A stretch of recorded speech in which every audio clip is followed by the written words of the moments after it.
What is up, ladies and gentlemen? But most of all, you ladies out there, thanks for clicking on another episode of Break the Silence. I am your host, Cyborg. Out with the old, in with the new. Split cow!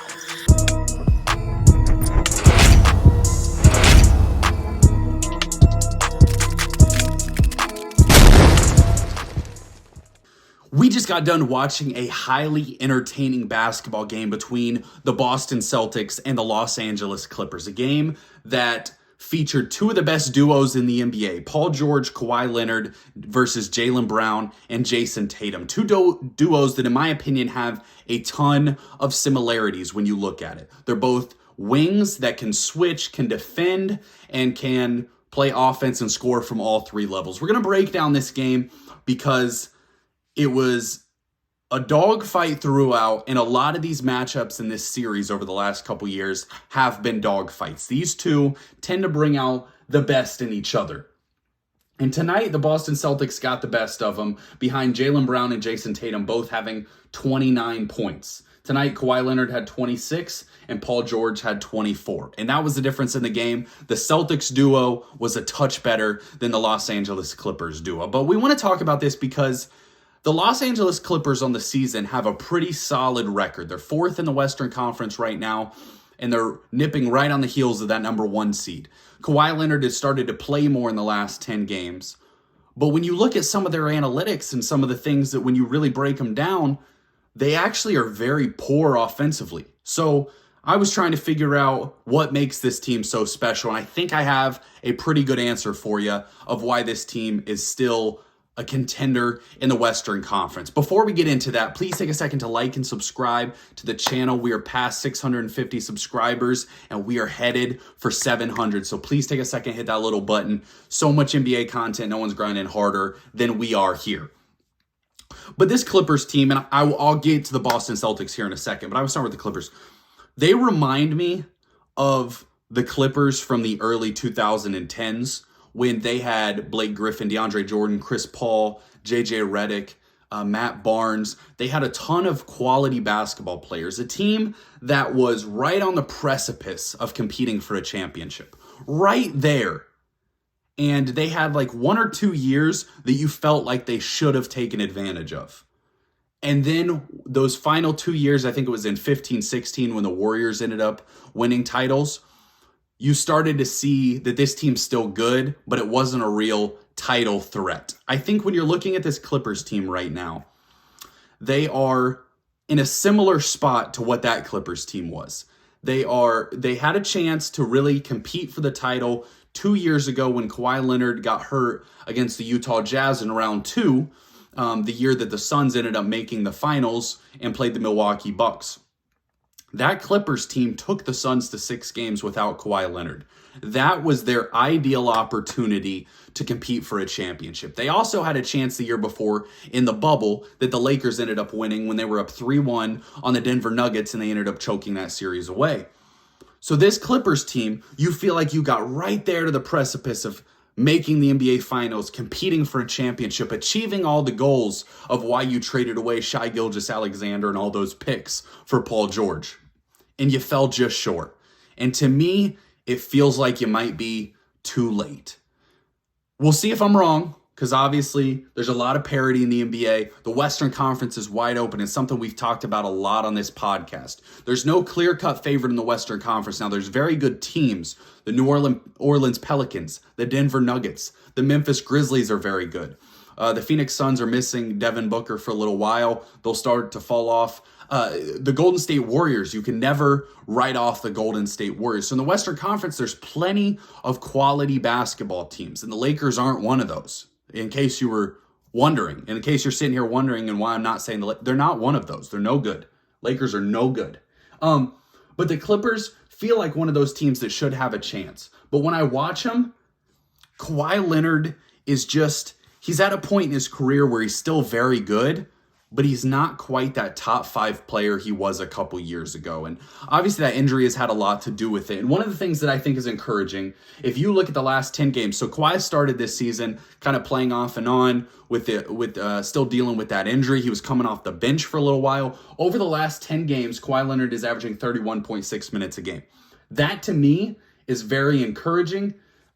He's 31.6 minutes a game. His scoring averages are up to 21. For the season, he's averaging 16.2 points and 6 rebounds. Now, if the Clippers team wants to get to where they want to get to, then they're going to have to be able to go on a 6-week run from May to June where Kawhi plays every night, Paul George plays every night, John Wall stays healthy. And to me, that feels like something that is almost unrealistic to ask of them at this point in their career. Kawhi Leonard is a fantastic basketball player, but when it comes down to it, will he be able to stay healthy for that amount of time? And I just don't think that he'll be able to do so. I would love to see Kawhi Leonard healthy. We obviously want to see all these teams at full strength, who's truly the best in the NBA. But the reality is injuries affect some teams more than others, and the Clippers are one of those teams. Moving on a little bit to the Boston Celtics, and a little bit this game tonight, the Clippers were leading going into the fourth quarter because they had a very solid third quarter. But when you're looking at these two rosters, what makes the Clippers good? They're 27th overall in offensive rating. In comparison, the Celtics are 4th. The Clippers are 4th, though, in defensive rating. Celtics are 7th. So the Clippers are very good defensively. Offensively, they're very porous. They do shoot the 3-ball pretty well. They're 8th there. They turn the ball over at a high clip. They're 25th in the league in turnovers. That's not where you want to be. But the key to the Clippers' success, in my opinion, is their clutch numbers. The Clippers are 3rd in the NBA in clutch offensive ratings. So they suck pretty much the whole game offensively until it matters most. And I think that's really vitally important to winning a lot of games in the NBA, because there are blowouts from sometimes.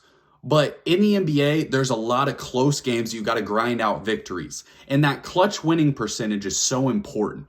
They're 4th in the NBA in clutch winning percentage. They're 3rd in the NBA in clutch offensive rating. So when it matters most, the Clippers play their best basketball. And that's when Kawhi Leonard is able to really go hard there in those final few minutes. Paul George is able to go hard in those final few minutes. And you have your stars on the court, and they go out there and are able to compete at a high level. So that's what I think is going to be frustrating about the Clippers all year. And for all you Clippers fans out there, you have a very good basketball team, and you see it for short stretches. But for the longevity of a season, for a longevity of a playoff series or a playoff run, I just don't know that you're going to see that from the Los Angeles Clippers, unfortunately. On the other side of the ball, the Boston Celtics have now won 4 games in a row. They're in sole possession of the number 1 seed in the Eastern Conference. Now, the Brooklyn Nets, Milwaukee Bucks are nipping right on their heels. Both of those teams are very quality basketball teams that have won a lot. The Nets have won 10 games in a row. I think the Bucks are actually skidding a little bit. They've lost 4 in a row. But the Celtics themselves are 6-4 in their last 10 games.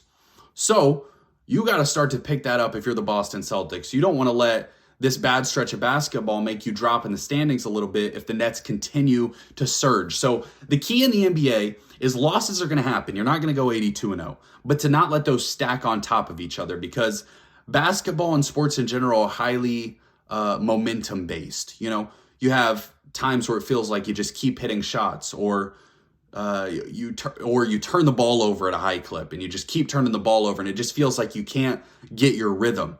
So you need to make sure that you're not stacking losses on top of each other. And honestly, in the last 11 games, when the Celtics are, I believe, 6-5, they're struggling at that. And you don't want to let these skids happen too often, because playoff seeding matters when there's so many quality teams. If you're going through a gauntlet, if you're the 4 seed right now, the Cleveland Cavaliers, you would play the Sixers in round 1, who have been playing fantastic lately, the Celtics in round 2, and then either the Nets or Bucks in round 3. So when you're talking about that seeding, having an easier first round where you play the Knicks or you play the Bulls or someone along those lines is so important. So you're not, for 3 straight series, having to play 7-game dogfights of series. So that's why seeding is so important for the Boston Celtics. Now, quickly, Jayson Tatum is playing at an MVP level. He has had he had 30 points for 6 nights in a row, and I think tonight he had 29, so he was just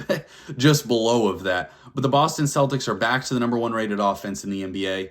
They're back playing defense at a high level with the return of Rob Williams. Their defense is 7th in the NBA. They shoot the 3 ball at a high level. They're 6th. They don't turn the ball over, and they're very, very good in the pick and roll. You'll notice a lot of the Celtics offense is from that pick and roll. They're 4th in the NBA in pick and roll offense. So the Clippers, on the other hand, are ISO heavy. They're 6th in the NBA in ISO frequency. So these two teams are a little opposite. Celtics like to have a lot of ball movement. It's something that they've really thrived on, and it's because Marcus Smart has taken a step forward as a passer, as a facilitator of the offense, and it has really opened up a lot of possibilities for this Boston Celtics team.